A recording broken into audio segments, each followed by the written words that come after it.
Lonjakan pasien COVID yang terus terjadi membuat RSUD Kabupaten Sumeneb melakukan triase kepada seluruh pasien. Langkah RSUD Sumeneb yang melakukan proses triase atau pemilahan pasien biasa dan pasien COVID di teras ruang IGD terpaksa dilakukan lantaran ruang isolasi yang menyediakan 50 tempat tidur sudah penuh. Humas RSUD Sumeneb, Arman, menyatakan bahwa proses triase terpaksa dilakukan di teras rumah sakit karena terjadi lonjakan pasien. Berdasarkan data yang dirilis Pemprov Jawa Timur sebelumnya, kasus aktif COVID-19 di Sumeneb mencapai 106 kasus.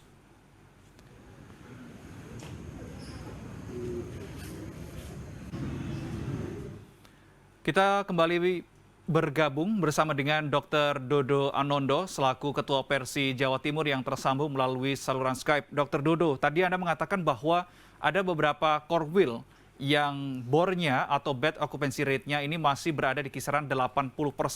Memang belum 100%, tapi setidaknya ini masih ada space seperti itu. Ini di wilayah mana saja tepatnya, Dr. Dodo? Bisa dipetakan?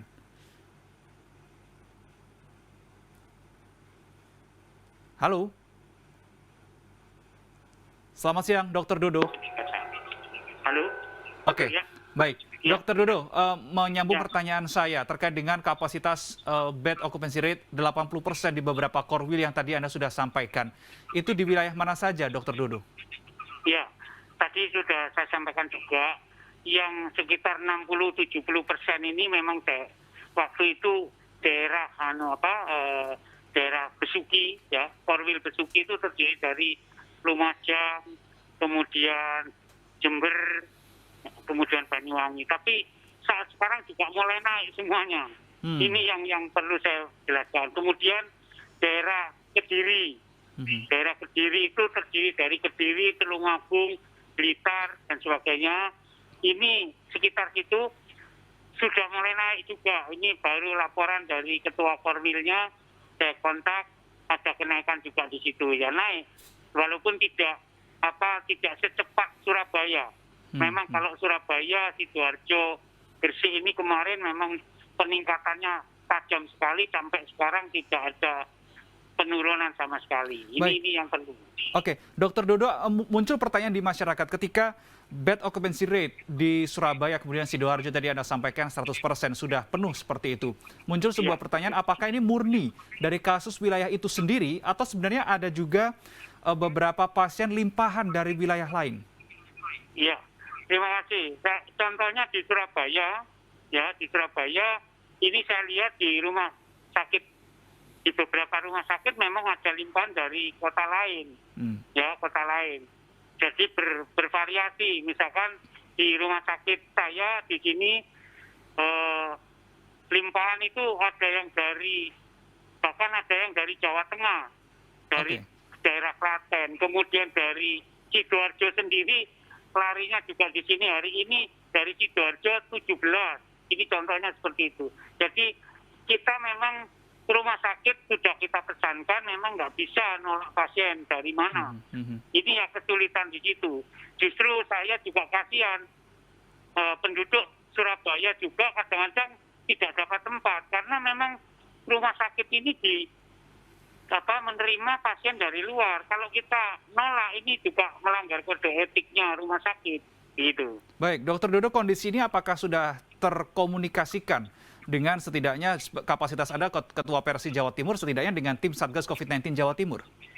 Oh ya, kita selalu, bahkan 10 hari yang lalu kita sampaikan ini, bahkan pada Ketua Gugus Terapi Jawa Timur, di sini kan ada Dr. Joni, Direktur Rumah Sakit Dr. Somo, juga beliaunya juga tahu bahwa ada peningkatan seperti ini. Juga di Surabaya juga sudah kami sampaikan Ketua Gugus Satgasnya Gugus COVID. Makanya pada waktu kemarin beliau Bapak Wali Kota sudah keliling untuk mengecek betul apakah betul-betul ada kenaikan di Surabaya sampai 100%. Oke. Apa solusi yang kemudian diberikan oleh setidaknya tim Satgas COVID-19 Provinsi maupun Kota Surabaya menyikapi penuhnya bed isolasi COVID-19 di Surabaya? Ya, mereka dari tim juga disampaikan juga contoh di asrama haji ini kan masih ada, tapi khusus yang ringan saja, yang ringan. Kemudian juga disiapkan rumah sakit lapangan.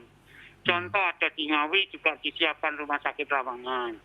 Kemudian di Madura sendiri, di Bangkalan juga sudah ada rumah sakit lapangan. Dan kami juga menghimbau pada teman-teman rumah sakit daerah lain untuk menyiapkan rumah sakit lapangan. Ada contoh di Lamongan, misalkan di Lamongan itu juga penuh, maka rumah sakit Cugiri ini juga membuat tenda-tenda di depannya. Ini yang penting seperti itu. Tetapi sekali lagi, bagaimanapun juga ditambah terus, namanya hilir ya, ini yang akan kelabaan kan seperti itu. Banjirnya kan dari hulunya. Kalau hulu tidak di stop, ya ini akan jadi masalah terus kan itu. Baik, Dokter Dodo, berarti bisa Anda pastikan semua pasien COVID-19 yang saat ini dirawat di rumah sakit rujukan ini adalah yang bergejala sedang sampai berat? Iya, betul. Sekarang ini yang di rumah sakit ini sedang dan berat. Ini contoh bahwa seluruh masyarakat itu kalau sudah sedang atau berat itu baru ke rumah sakit. Ini juga perlu. Harusnya gejala-gejala flu, demam ini ya sudah harus periksa ke puskesmas lah minimal itu. Di puskesmas bisa diseleksi dipilah-pilah betul-betul apakah ini ke arah COVID atau hanya sakit flu biasa. Sebab saya lihat banyak masyarakat juga menganggap bahwa rumah sakit flu biasa ini ya sudahlah flu biasa, tidak perlu. Tapi begitu sudah mulai sesak, dia akan ingin ke rumah sakit atau langsung untuk minta ke IGD untuk di MRS kan. Baik, Dokter Dodo, kita sambung di segmen berikutnya terkait tema kita penuh sesak di rumah sakit dalam dialog titik tengah kali ini. Namun kita harus jeda sejenak. Pemirsa, tetaplah bersama dengan kami.